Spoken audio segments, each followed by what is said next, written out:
This is the IDP After Show.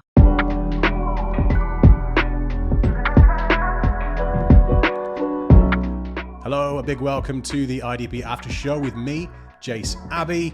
We are here to bring you the Week 14 episode of the IDP Preview Show, where we're going to focus on the defensive players that we think have some of the best and worst weekly matchups. As you should know by now, I am joined by an amazing guest each week, and for this episode, I couldn't be more happy to welcome a man universally loved by all. He's the IDP Show's very own cornerback king. Please give it up for Johny the Greek. Hey man, how are you? How are things? Oh, Jase, thanks for having me, man. Good to see you. It's been too long. Very happy to be here. Great to see you. Hope all is well, my friend. It is. Good Thanksgiving last week. Was it a fun one for you guys? Oh, yeah. That's a great holiday, right? You know, just eat a lot, sit on the couch, watch football. Nothing wrong with that. Yep. My kind of holiday. We need to bring it over here, I think. All right, in a minute, Johny and I are going to serve up for you our player nominations for Week 14. But before we do, Johny, we have to talk about one of the hottest topics, which is going to have an impact on Week 14 and beyond. A certain Mr. Azeez Al-Shaair and that hit on Trevor Lawrence last weekend. Just brutal. I assume you've seen it. Oh yeah, that was quite a hit. And the clip that's going around on Twitter where it's like a 5-second clip, and 4 of those seconds he has time to realize what's going on and pull out of that, and he doesn't. He goes through with the hit anyway. So yeah, not great. Not great at all. Now, obviously, we wish T-Law a speedy recovery. But Johny, my question for you, as we look ahead to, obviously, we found out that Al-Shaair is going to be serving a suspension. No surprise there. How does this affect the Texans linebacker situation going forward? Yeah, great question. Looks like it's a 3-game suspension. I saw Neville Hewitt got a little bump there. I guess that's the next man up. To be totally transparent with you, tracking 96 plus corners every week takes up the majority of my brain power for IDP. So I usually, am the last to the big news here. But I did peek at the NFL GSIS snaps, and it looks like it's Neville Hewitt. But what's your take on this one? Yeah, I feel similarly. They've kind of been flip-flopping, haven't they, between sort of Devin White and Neville Hewitt. But I almost forgot Christian Harris is kind of, they're hoping he's going to be back after their bye this week. So that's kind of muddying the waters even more, I think. I didn't really like Harris. I was writing him up earlier on in his rookie year, but in his sophomore year, he kind of took a bit of a step forward. So I'm kind of interested to see how that plays out. It's going to be fun. But yeah, I think the main takeaway here is, and without coming across as being insensitive, talking about the Texans linebackers situation is, Azeez, just pull up next time, right? Yeah, exactly. In the timing, it could have been worse timing-wise, talking about losing a starter like this. Milano just came back, played 70% plus snaps his first game back, so he's, locked and loaded, good to go. Greenlaw's coming back. There are some options we're getting back as we're losing Al-Shaair, so the timing was, not as bad as it could have been. For sure, yeah, good point. But look, that's enough on that topic. It's been talked to death online, as you can imagine. It's time for us, Johny, to offer up some of our player nominations for Week 14. We're going to alternate back and forth, and we're going to kick things off with a linebacker you think can deliver big in Week 14. Who do you want to talk about? Yeah, so I really like Tyrice Knight's matchup this week. Same thing with Ernest Jones. Just a great matchup for Seattle in general. They've got the Cardinals this week, and Tyrice has been hot. So since he's taken over as the other inside linebacker starter, he saw 78% of snaps that first week, 81 and 81 the last 2 weeks. So he's getting there on the playing time. And the Cardinals, who they're playing this week, give up a ton of production to linebackers, 19.2 linebacker tackles per game. That's the second most throughout the entire league. So that's a spectacular setup. That's powered by that Cardinals rushing attack, which is just insane. I believe last week it was like 27 rushing attempts per game throughout the season, plus the Kyler Murray scrambles. That may have even gone up since then. So, the floor for opportunities for Knight and Ernest Jones this week is going to be absolutely spectacular. So I like them both quite a bit. And then I mentioned Milano quickly earlier. That's also, that I believe Buffalo's on bye this week. Correct me if I'm wrong there, but it's nice to get him back for the playoff stretch run as well.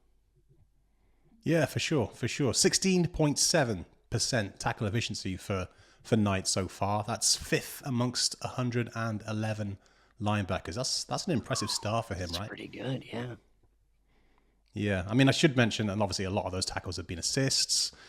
He's not quite the every down guy that Dodson and Baker were for a couple of games there alongside Jones. But, there's 6 teams on a bye, so we can kind of forgive that point more than we would in most other weeks. So, as you say, Cards are a great matchup for opposition linebackers. So, yeah, lot to like about Knight this week. And I think, great choice.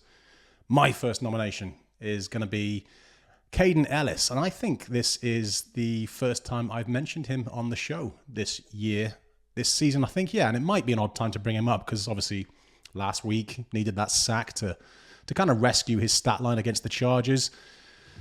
But we've kind of got to bear in mind, I think, and I sometimes overlook this occasionally, is that the Falcons only played 46 defensive snaps. It's really hard to kind of produce good tackle volume when you're on the field very little, right? So what I do like is that he had at least 9 tackles in each of the 5 games before last week, and he did that despite having averaging 9 pass rush snaps per game as well. So that's what I like. What I really like, though, Johnny, is there's the matchup with the Vikings. They've allowed top 3 tackle volume to opposition linebackers. And considering Ellis's pass rush upside, there's also the added appeal that the Vikings don't seem to cope very well with blitzing off-ball linebackers. I was looking this up, they've allowed 8 sacks to blitzing off-ball linebackers this year, and 4 in the last 3 weeks. So I think there's a lot of things that kind of work in Ellis's favor here, and I think he can have another big game. But Johnny, have I convinced you? Did you even need convincing? No, I didn't need convincing. We were targeting the Vikings for opposing inside linebackers on IDP Bets last week because of the exact tendencies you're talking about right here. And they did get off of their offensive game plan a little bit last week with Aaron Jones only having, I think it was like 5 rushing attempts. But prior to that, he's at, I think it was 19 rush attempts per game throughout the last month plus before last week. So they're really, kind of leaning into that. And anytime we see a lot of rush attempts like that, it's great for opposing inside linebackers. That's your floor. That's your floor of opportunities right there. You're going to have those run stopping tackles to start with. And then anything else we just, is cherry on top, essentially.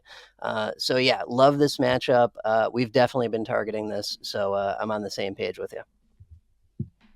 Yeah, and do I get extra credit for spelling his name correctly? Double S. I often make a mistake with that when I'm writing up articles, but hey, there you go. So tell us which linebacker you're fading this week and why.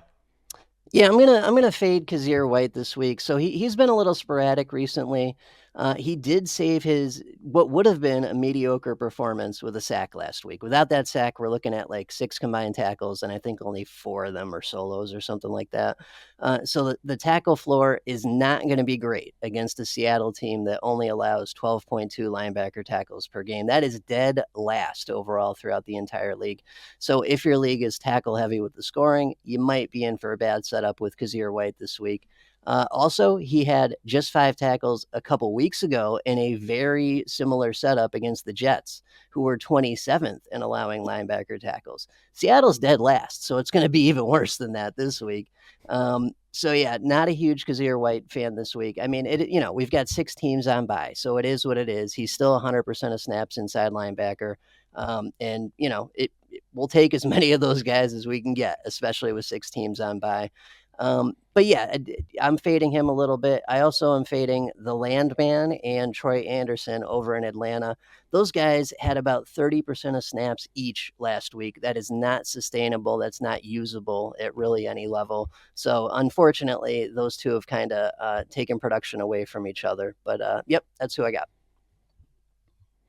Got you. Yeah, we're totally in sync on each of the guys you mentioned there. White. It's just been a really underwhelming year, hasn't it? And like you say, it's frustrating because he's getting that kind of snap volume, snap share that we need from these guys, but he's just not done enough with it. 11.2% tackle rate, 80th out of 111 linebackers. So yeah, when you couple that with the really crappy matchup like you mentioned, there's every reason to sit him if you have, as you said, other guys you can pivot to. So I wouldn't just go for every down guys in that sense. I'm talking about guys that are sort of 80% and above to kind of put a rough figure on it, I suppose. And then you mentioned Landman and Andersen. Yeah, they're actually my fades this week. Sticking with the Falcons, gone right back to them after talking about Ellis earlier on. And like you say, the reason's simple. They're back to splitting snaps again. Both have missed time with injuries this year. When one is out, the other one has enough of a role to be fantasy relevant. But unfortunately, when they're both healthy, as they are now, they kind of cancel each other out in fantasy terms. And, you know, even though we knew that was going to be the case, I didn't expect them to both play sort of sub 40% of the snaps last week against the Chargers. That's just horrible for fantasy purposes. And I think, you know, I mentioned Ellis when I was talking about Ellis, that the Vikings are a great matchup. But, you know, when these guys are playing so little, less than 40% of the snaps, it really doesn't matter if they're going to be efficient, whether they're playing against a good matchup. That's not in that startable range for me. They'd need to have a ridiculously efficient week or put up a big play or two, and I just don't fancy their chances of doing that. So, yeah, this is a no-brainer, right? Yeah, no, I'm with you on this 100%. And it's all about, I mean, we have very little control over a lot of things in IDP fantasy football. What we do have control over are the guys we start, putting them and ourselves in the best position possible. And yeah, starting Landman or Andersen, this week or anytime soon is just setting yourself up for failure. Yeah. Like you said, and the point I kind of overlooked a little bit is that we do have some other guys coming back. So although we've lost a startable linebacker in this Landman, Troy Andersen situation, at least we've got those three other guys that are coming back from IR and from injury. So yeah, that's a good thing, I suppose, just in time for the fantasy playoffs as well. So look, let's kind of switch positions now. Which defensive lineman do you think is in for a good week in week 14? Yeah, so I am now an A'Shawn Robinson believer. I mean, he's had a spectacular season, and he's got an almost perfect matchup this week against Philly. So A'Shawn has been awesome this season to begin with, and he's getting Philly that is second overall in allowing defensive line tackles at 20.5 per game. That is incredible. That is powered by Saquon running the ball literally a million times every week. And why would they stop? He's been absolutely insane. Just keep giving that guy the rock. So Robinson, the last month plus, has had 6 combined tackles, 8 combined tackles, 7 combined tackles, 6 combined tackles, 5 combined tackles. And that's just the tackles, right? That's not tackles for loss. That's not pass defense. That's not sacks. That's not half sacks. You're getting all that as well. You're getting such a good tackle floor with this guy. And plus the matchup this week, it is just a no-brainer. If you got him, you got to start him. Yeah, I hear you. I'm not mad about Robinson. Don't think I'm as high on him as you most weeks. But I think that's kind of because most of the leagues I play in, to be honest with you, are kind of like sack heavy scoring for those defensive linemen. And Robinson doesn't offer a huge amount in that sense. But I can get on board with this in formats where, tackles matter more. It's not just about me and my formats, right? We're here to help other people. So, and that's especially the case this week against the Eagles. We know Barkley, he likes running behind sort of Landon Dickerson at left tackle, sometimes Mailata as well, and Robinson tends to shade to that side of the line. So yeah, I think he's in a great place to do what he does best, which is to rack up that tackle volume. So for those reasons, yeah, I think it's a good call. Yeah, right. And I mean, obviously with defensive line, we're always looking for the sacks. That's what we want. But there's like Sam Hubbard back in the day and some other guys. There's something to be said for that consistent tackle floor where you're getting decent points every week. There is, yeah, absolutely. Now, the guy I want to talk about here is Leonard Floyd. And this is just a few weeks after mentioning him as a fade. I'm so fickle. And I, just to be clear, I kind of threw shade on him because of his low pressure rate at the time. It kind of suggested to me that his sack rate might be unsustainable. Forget the specifics. I think he had like a sack. He had like something like 30 something pressures and like 7 sacks at the time, which isn't crazy skewed, but yeah, it was enough to make me think that his sack rate was unsustainable. Clearly, my criticism motivated him to do better because his pressure rate improved. Put up 11 pressures and 4 sacks in weeks 11 and 12 combined. Yeah, he didn't do anything at all last weekend, but I'm going to give him a pass because that game was just crazy, right? The Bills ran the ball all day long. Floyd only had like 11 pass rush snaps. But the main reason I'm kind of like, I like his chances of producing this week is this matchup against the Bears. And I've been targeting teams like, and I say this every week, the Bears, the Titans earlier in the year, the Browns, when I've got these defensive linemen, because I know that the chances of a sack are much higher than in most matchups. Caleb Williams, he has been playing better, right? Last couple of games, he's been looking like he might belong. But his pocket presence for me is still a work in progress. He's been sacked 20 times in the last 4 games. That is second only to Will Levis, who's been sacked, I think, 22 times in the last 4 games. And then you add in the fact that the Bears might be losing or might have lost Darnell Wright at right tackle, who left the game with, I think it was either a knee or a calf injury. So, yeah, there it is, Johnny. I think Floyd's in a great spot to deliver for his IDP managers. But what do you think? Yeah, no, I'm with you on this. Yeah, Chicago, I forget who put it out, but there was some great all-22 tape of Caleb Williams that was going around Twitter last week, and it was showing how he's still making some of these rookie mistakes. Instead of taking the easy underneath throw, he's hanging on, trying to force something, and ending up getting sacked because of it. So, despite he's got a ton of talent, the future does look bright. He's still making those rookie mistakes, and all the factors you mentioned are true as well. So yeah, this looks good for me. Plus San Fran, I mean, I don't know if they're gonna, totally just quit. But this is a winnable game for them. So I would expect a pretty good effort, for them to try and get back into the division race here.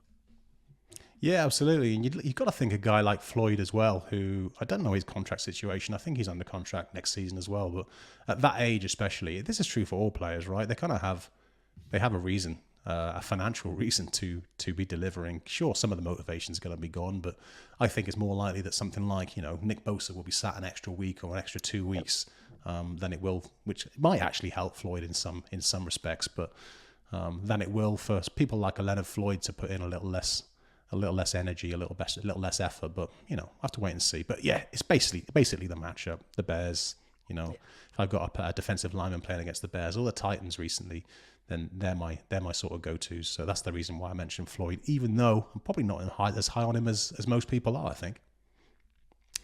So those are the defensive linemen we like. Who don't we like on the defensive line, Johnny? It hurts me to say this because I love this guy. He has been like a gadget dude because Yahoo and some other places have messed him up and made him a DT and a DE. Denico Autry, I love him. He's great. We just can't use him anymore, right? This was a Will Andersen replacement thing, not a replacement thing. He's got a job.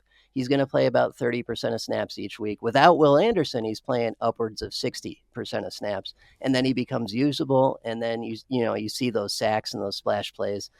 We just don't get that when he's playing 1/3 of the snaps, like he did last week. So we just can't trust him when he's playing that little. And it really stinks because I love the dual designation in some places. That's going to really help this week when 6 teams are on bye.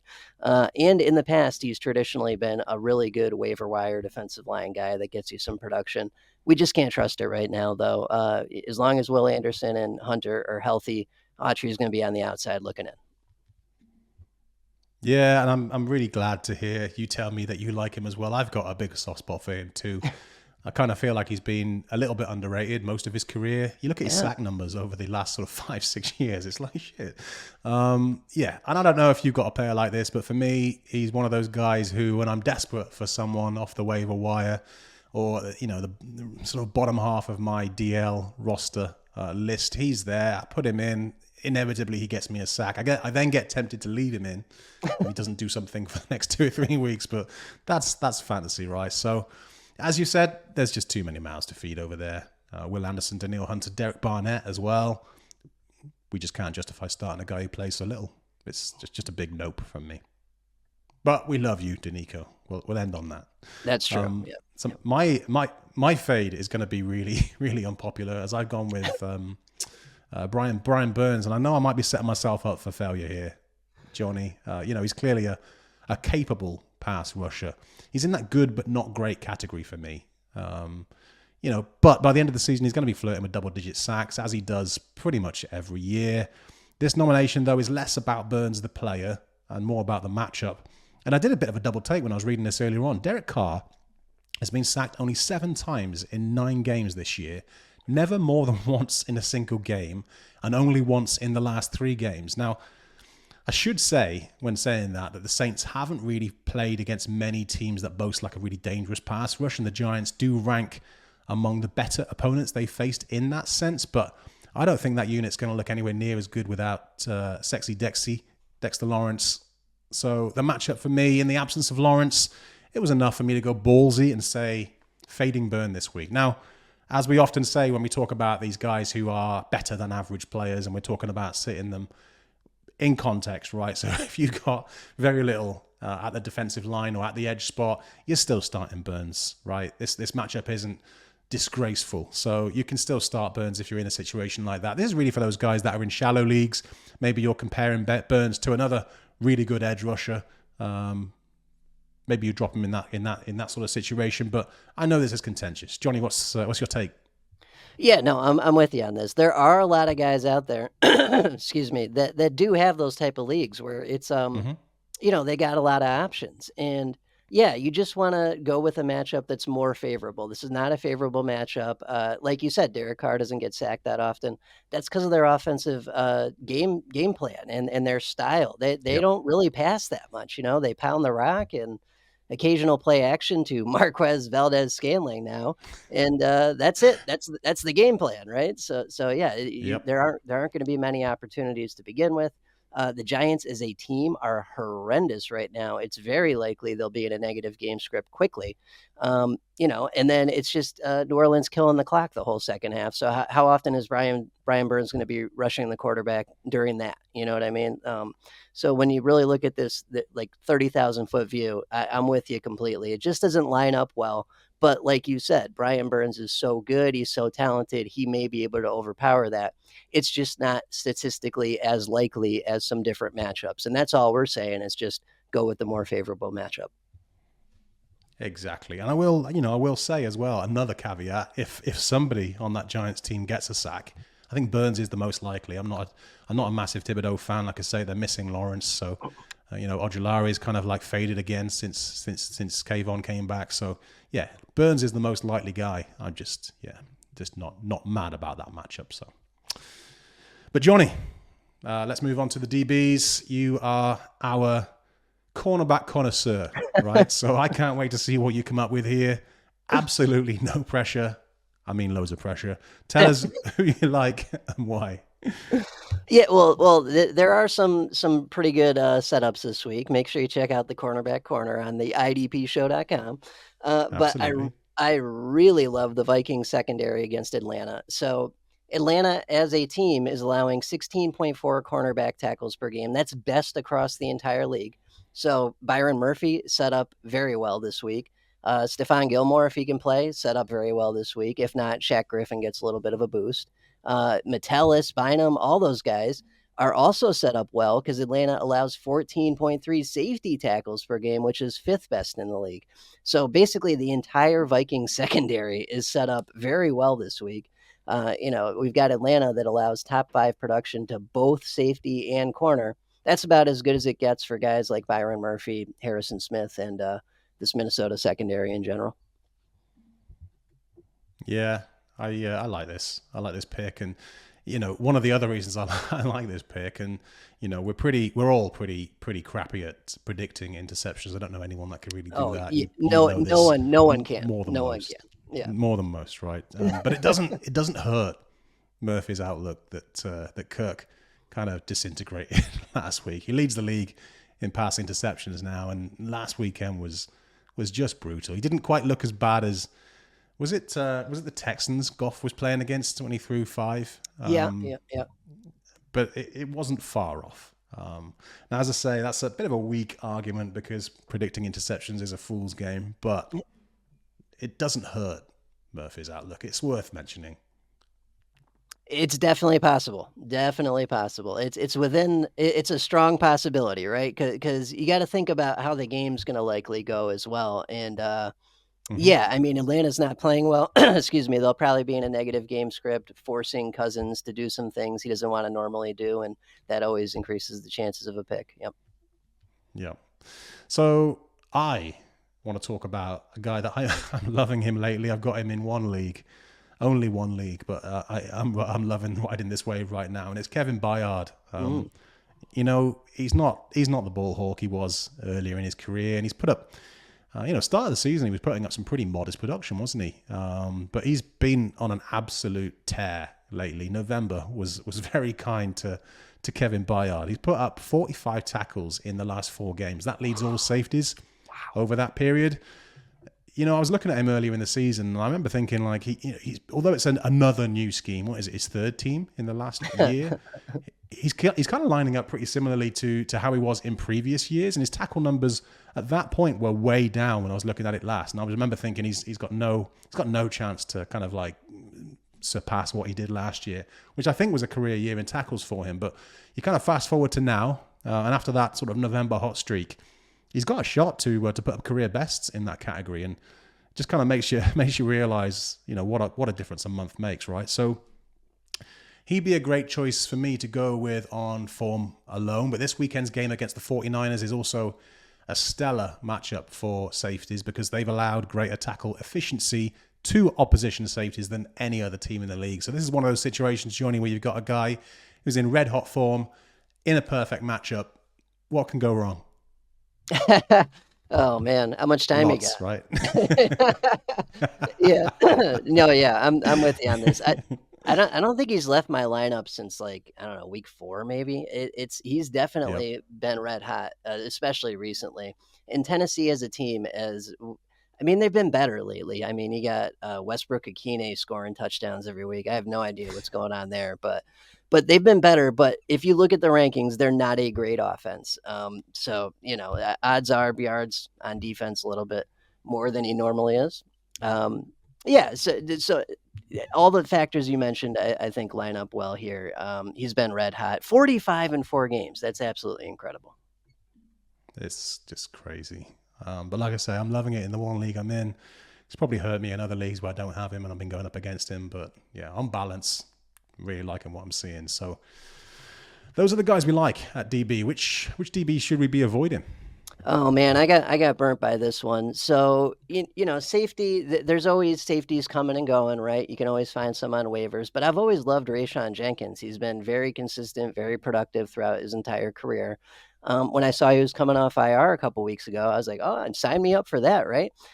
So he did return from IR. He played 40% of snaps his first week back, which tracks, which makes sense. Typically they get eased back in. 50% his first week. He played 40% last week. He lost snaps instead of going up. That's not great. He's healthy. And then Kobe Bryant has remained as the other starting safety there at 100% of snaps for both weeks. And the problem with this is if you're not tracking snaps, if you're not looking at this stuff, you have no idea because all the league sites think Rayshawn's back to a full-time safety and they're giving him a projection of a full-time safety. And you're getting a guy that's playing less than half the snaps. So it's not good. It's a trap. Stay away. Yeah, and I'm right there with you. And we talked about Jenkins briefly, I think, on last week's show. I was chatting to Tripp about Kobe Bryant, and we were wondering whether a healthy Jenkins was kind of just being eased back in and against I think it was the Cards in week 12, and whether he'd see an increase in snaps, maybe even win his job back outright against the Jets. No one would have been too surprised to see that, I guess. But as we know, that wasn't the case. And for that reason, we want absolutely no part of Jenkins this week. Now, we haven't lost a player at the position because Bryant is still 100% snap share, which is great. I actually played him in one league this week, and it was modest production, but yeah. You're absolutely right. You can't start Jenkins based on what he's doing now. Right. And Bryant's value is if you're in any Yahoo leagues, they've messed up. They've made him a cornerback and he's a starting safety, getting starting safety production. So, you got the cheat code going there. But yeah, very strange stuff. Got you. Good choice. So for my last nomination, I've gone with Justin Reid. as my DB fade this week. And it's not that he's done anything wrong, right, dude? He's, it's a shame we're not seeing the big plays. Do you remember the big plays? He had a couple of sacks in that Chiefs playoff run. I think it was the championship game and then the Super Bowl as well. But he's been pretty good otherwise, right? His tackle volume's been good. His tackle efficiency's been good. It's above the league average, 9.4%. League average is about 8 last time I checked. So, pretty solid starter most of the year, I think. No huge peaks or troughs, just fairly steady, which is sometimes really valuable as a DB, I think. It's such a volatile position, isn't it, in terms of scoring. To have a guy that is pretty steady, I think, is a nice to have. But so the main reason I mentioned him this week really is based on his matchup again. So Chiefs are playing the Chargers. The Bolts have been one of the stingiest matchups for opposition safeties in terms of tackle volume this year. And again, I'll say similar things to what I said around the Burns sort of nomination. Reid, if you've got him and you're in a league that starts 3-4 DBs or 3-4 safeties, there's probably very little left on the waiver wire at DB, even though it's a position where you've got loads of players to choose from. You probably still can start Reid this week. But yeah, if you've got loads of choice and you've got a bunch of full-time guys sat on your bench, maybe this is the week to fade Reid rather than bench him. That's my sort of way of thinking anyway. Yeah, I'm with you. Just look for a better matchup. Yeah, I mean, he's a fine safety 3-4 in those bigger leagues, absolutely. But if you've got better options, go with it. And this is something that I used to just do for corners. You stream corners, you look for the best matchup each week. But guys like Justin Barnes and others have shown me over the years that you can do this with every position. Make sure you're in the best matchup across the board for all your players.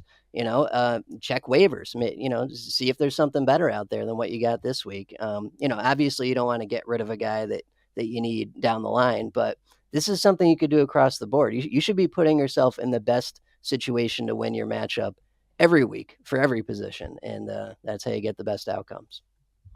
So with that in mind, and just to go on a bit of a tangent here, does that change how you construct your roster? Do you care more about depth when you're trying to stream multiple players at multiple positions? Because previously we'd have cared very much about our starters, right? When you're talking about streaming multiple positions, do you place more of an emphasis, more of an onus on making sure that the guys that are typically sat on your bench are maybe a little better than they were previously? Yeah. But it's when I'm looking at depth, in the drafts and through waivers and stuff, it's not every position. I know I can get in most leagues, linebackers, safeties, definitely corners. You don't even have to draft corners. Just pick your corners for week 1 and then rinse and repeat the entire season. But defensive tackles, defensive ends, and then I guess probably linebackers too, because those 3-down guys have been getting far more rare in recent years. I want a few options there so I can take the best option in the best matchup each week. And if I'm swapping, if there's a guy on waivers that plays similar snaps and has similar production, then it's not really a loss. You know what I mean? I just take the guy that's in the better matchup, do the same thing next week. This is definitely more a redraft thing. Obviously, in Dynasty, your options are limited. The waiver wire is limited, and you got to do what you got to do. But we do have a lot of listeners and watchers that are in redraft, and I treat every redraft league like it's a cornerback streaming, normal setup for me. Just make sure everyone's in the best position possible. Got you. Interesting stuff. So that, Johny, is the end of our nominations. The nominations are in. So let's do a quick recap of the players we talked about. Your likes for week 14 are Tyrice Knight, Rayshawn Robinson, and Byron Murphy. Mine were Kaden Elliss, Leonard Floyd, and Kevin Byard. Your fades were Kyzir White, Denico Autry, and Rayshawn Jenkins. And mine were the Nate Landman, Troy Andersen combo, Brian Burns, and Justin Reid. A few other guys that we tagged on the end of some of those player nominations, but those were the main guys. Johny, feeling good about your choices? Yeah, feeling good. And once again, we may have limited options this week, but we're just suggesting. Look for those better matchups. For sure. I mean, I'm biased, but I think we've knocked it out of the park. I mean, the proof's going to be in the pudding next week. I am a little bit nervous about my Burns and Reid takes for the reasons I mentioned earlier on. But as we always say, it's no use to our audience if we're recommending they start elite players who they're already starting, or suggest they sit guys who they're already benching, right? So I think it's good to go for a few brave ones every now and again. But yeah, all right now, Johny, it's been an absolute pleasure to have you on the show with me this week. I told you as such in our messages in the build-up to the show. Thanks for coming on and sharing your insight with us all. But before I let you go, dude, I know you've been super busy this year. I really struggle to keep up with it, cranking out some top-level content this year. Tell us more about it and remind our audience where they can find it. Oh, thank you, my friend. Hey, I appreciate it. I love talking to you. We've gone back and forth on shows and whatnot for years now. You're one of the best in the business. I really appreciate you having me on. And as for the content, idpshow.com for the cornerback corner each week. That's part tracking all the corners so we know what the options are, because we're into like inception levels of backups everywhere now. So, you need someone that's going to track that stuff. So, if you can play, DeCamerion Richardson this week or not. Right. So I got you covered for that. And then also in that article, we're looking at, a bunch of different factors to see where are the best matchups to stream corner each week. So that's every week on the idpshow.com. Every Friday is IDP Bets. We have a different guest on each week and cover some tackle and sack props. And then I'm doing some other betting content over at IDP Plus. A lot of betting content this year. It's definitely way different than fantasy. I have never taken so much crap in my life. Most of it not on IDP Bets. We have very nice listeners there, thankfully. But betting people are insane. So that's been interesting. Yeah, I can imagine. You got thick skin though, right? You've been in this game for a while now. You know how to cope with this stuff. Yeah, and not my first rodeo. That's why there's a disclaimer in front of everything. And you're making the bet, not me.